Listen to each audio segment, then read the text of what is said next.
Twitter और सरकार के बीच की दिक्कतें खत्म होती नजर नहीं आ रही। न्यू आईटी रूल्स के आने के बाद से ट्विटर की तरफ से सरकार को लेकर जिस तरह के टकराव देखने को मिले वो बड़ा दिलचस्प है। पिछले काफ़ी दिनों से ट्विटर ने अजीबोगरीब कारनामे किए, जिसकी वजह से वो लगातार सुर्खियों में बना हुआ है। ट्विटर के खिलाफ ट्विटर पर ही ट्रेंड चलाए जाते हैं। अगर इस डेयरिंग को यूपी स्टाइल में बोला जाए तो कहा जाएगा, बेटा बाप के ही घर में रह के बाप से ही बगावत। लेकिन कल एक बार फिर ट्विटर पर ही ट्रेंड होता दिखा और इस बार ट्विटर ने जो किया है उस पर विरोध जायज़ है। ट्विटर ने इस बार क्या किया जानते हैं आज के एपिसोड में।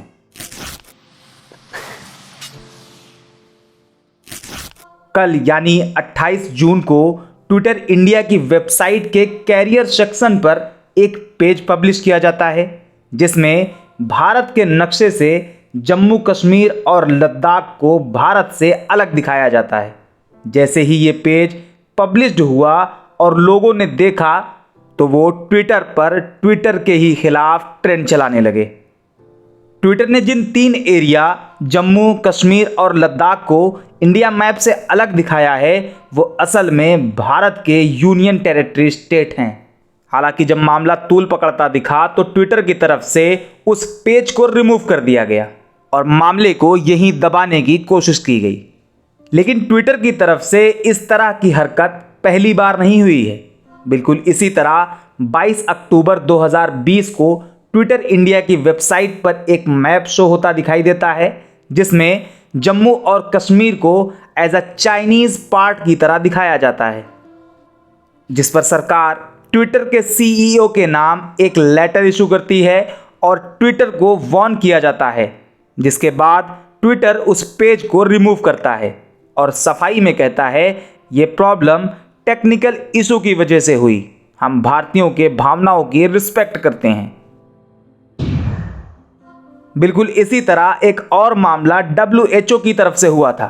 21 जनवरी 2021 को WHO के ऑफिशियल वेबसाइट पर दिख रहे वर्ल्ड मैप में भारत के नक्शे के साथ छेड़छाड़ करी जाती है और ट्विटर की ही तरह इसमें भी जम्मू कश्मीर और लद्दाख को भारत से अलग एक सेपरेट कंट्री की तरह रिप्रेजेंट किया जाता है।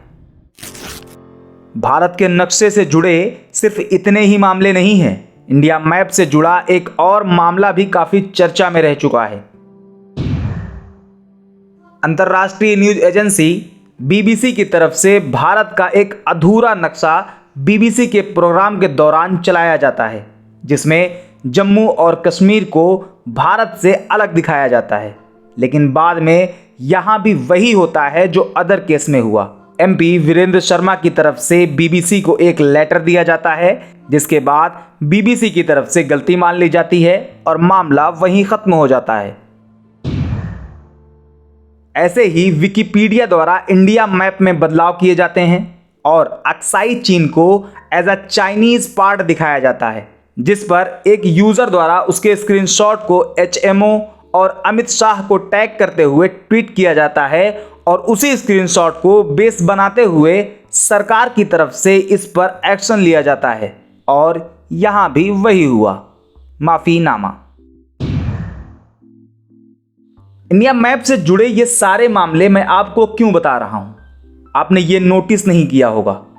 भारत के नक्शे के साथ बार बार इस तरह की छेड़खानी सिर्फ इंटरनेशनल कंपनीज के द्वारा करी गई और जब भी नक्शे को लेकर गलत बाउंड्रीज बनाई गई उसमें जम्मू कश्मीर लद्दाख और अक्साई चीन को ही क्यों टारगेट किया गया। भारत के अदर स्टेट मैप के साथ इस तरह के इंसिडेंट क्यों नहीं होते। उन्हीं स्टेट पर टेक्निकल इश्यूज क्यों आते हैं जिसको लेकर विवाद चल रहे हैं।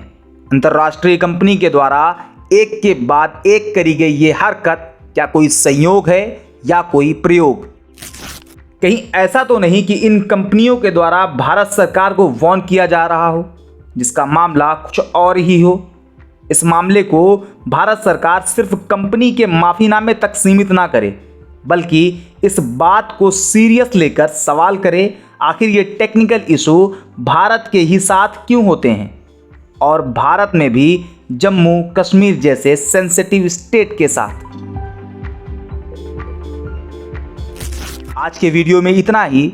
वीडियो अच्छी लगी हो, इंफॉर्मेटिव लगी हो तो लाइक करें, शेयर करें और चलते चलते चैनल को सब्सक्राइब करके बेल आइकन पर क्लिक कर दें।